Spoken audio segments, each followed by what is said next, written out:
Okay, we got another track breakdown for you guys. This is a pop vocal track that is distributed through Extreme Music, and there are a variety of composers and artists that were a part of this. So I don't know if I can pronounce all their names, so I'm going to basically just put you guys up here on the screen. So congrats to you guys for putting together this amazing music. I don't know what everybody contributed to it, but it is a great track. And the reason why I want to really break it down in this video is because I want those of you that are interested in potentially putting together some pop vocal music for sync licensing, which is a very licensable style of music. I want you to hear and pay attention to the specific types of lyrics that this vocalist or group of artists that put this track together composed. One thing I've been kind of beating the hammer on many times on this channel is the fact that when you compose music for sync licensing, it's different than when you're trying to compose music to connect with a broad general audience in terms of, putting your music on Spotify or, basically TikTok or trying to have a viral hit, right?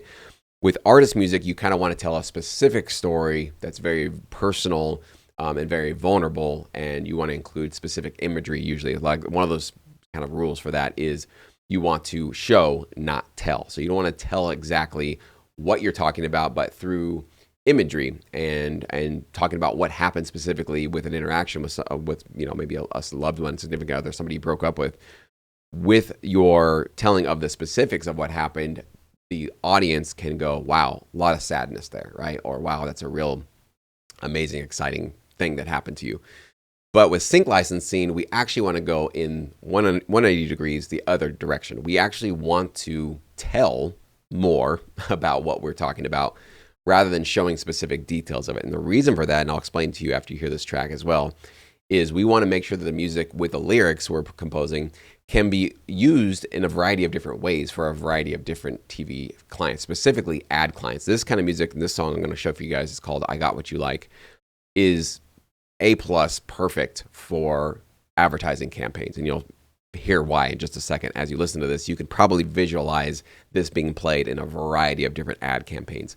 And I'm going to, as I'm playing it, I'm going to actually pop up the lyrics here so you can definitely do, put on some headphones if you can, and just really pay attention to the swagger, the attitude. For sure, the performance of this vocalist is amazing, is really high quality, but also to how kind of open and broad the lyrics are for what this could really mean in terms of what exactly is the singer really talking about. It's not exactly clear, and that's exactly the point. That's why this track is extremely licensable. So I'm going to play through the whole thing. I'll pop up the lyrics, we'll read along, and then I'll come down at the end and we'll break it down. Here we go.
What's fun about this track is it kind of reminds me of a lot of the early kind of pop rock stuff that I did a little bit in my career as well. I don't think I made anything nearly as good as this, so this is why I wanted to show you guys this one.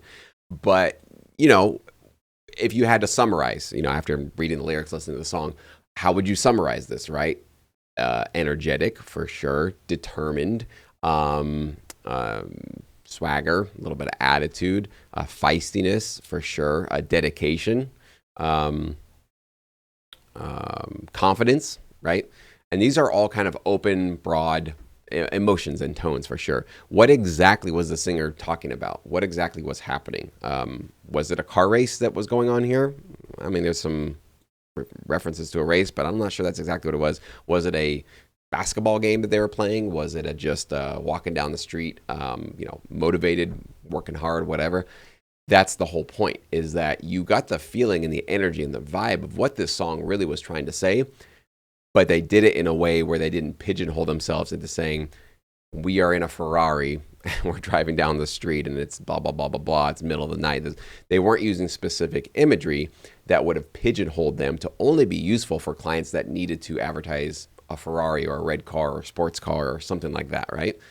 So you can hear this and go, man, when she's saying things like, I got it, I got what you like. I mean, that is such a open and broad hook. Very catchy, though. I can remember it. It'll probably be stuck in your head for the rest of the day as well. And that can be used for a credit card company, right? Somebody who's trying to advertise that they got this amazing credit card that gives you all this access to, quote unquote, free cash right away. They got it. Don't you want it, right? Or it could be literally like any, like a soft drink. It could be a snack. It could be a vacation. It could be it literally almost anything you could think of, it could be used for that, especially with this attitude and this really cool vibe that this track for sure had. So if you are composing lyrics specifically for sync, and specifically you want to get into the ad space, you want your music to be really useful for advertising campaigns and advertising clients, we recommend quite a few of those types of companies in Sync Edge, by the way. This is the kind of stuff that you need to study. These are the kind of tracks you really need to go listen to. This is what you really need to make sure that you are following in line with, and then you're not getting in your own way. One of the most common bits of feedback that I give to many of our members in Pro Feedback is when they're trying to write lyrics, they're trying to write melodies and vocals for their sync music, is they kind of fall into the trap of writing it as if they are putting out original artist music for like Spotify or social media. It's just a completely different animal when you're specifically trying to write for sync. If you're not trying to write for sync, just write whatever you want to, and maybe you go find a sync agent that can represent your music. But for those of you that really want to make sure that you're spending your effort and time making the most licensable and useful music, just throwing vocals on your track isn't enough. You got to make sure that the vocals, and specifically the lyrics that you're throwing onto your track, really do work for a variety of different types of ad campaign clients. So keep it broad, keep it open for interpretation.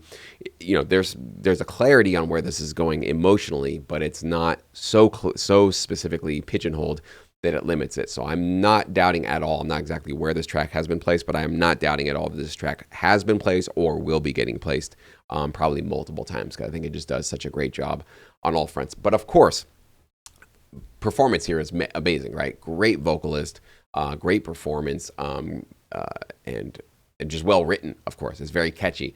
Even though we're not writing necessarily artist, pop tunes and trying to write viral songs for the masses, we do need to make sure that our tracks do have an element of catchiness and hookiness to them, especially in the choruses. And this one obviously does that. This track does evolve. It adds new elements as it moves along. I really like the kind of cool triplet breakup of some of these lyrics as we went through. I think it was like the bridge and maybe the breakdown kind of goes do do do do do do. Really cool kind of breakup of what you're not really expecting that rhythm to be in a track like this. So still adding some elements of surprise, not getting too repetitive or predictable with your music. So still some elements of creativity definitely will go a long way. But hopefully this is just an example and an idea for you guys to follow along with. If you guys want to find more amazing music, just go to extrememusic.com. Their entire catalog is open for the internet to go listen to. Okay, so this is what I'm telling all of you guys that are fairly new to sync licensing, and I mean within 6 months or a year, in this business. Even those of you that maybe have been at it for a couple of years, it's never a bad idea to go listen to other great music that's being served into our marketplace. And not copy it, not rip it off, of course. Don't commit copyright infringement. I'm not encouraging any of that. but definitely just understand what's working. How long are these tracks? How are they structured? What kind of lyrics do they put in there? How are they performing their vocals? Is it male? Is it female? What's happening in these tracks, and why do you think, like, if you were the Extreme Music CEO or person in charge of accepting these tracks, why would you accept a track like this? What is it about this that helps you feel this is definitely licensable? Those are the kind of elements you need to start paying attention to and understanding, so that as you start creating your music, you're following in line with those footsteps as well, and picking up on those really good habits, so that when you pitch to maybe an Extreme or maybe to any other production music library, you've got really, really something solid to add to them. So I'm not going to talk too much about the music. I think the music, speaks for itself. It's energetic. It's high quality. It hits hard. It's a loud mix, right? Really nothing much I can kind of give you there. I think this one really more, I wanted you guys to focus on the lyrics and the vocals. So what did I not cover? What are you maybe still confused about? Let me know. And of course, what other genres, what other styles of music do you want me to start to break down? This is a new series that I've started for about the last month. Seems like a lot of you guys are getting some value out of it, so I'd like to continue it on. And there are probably no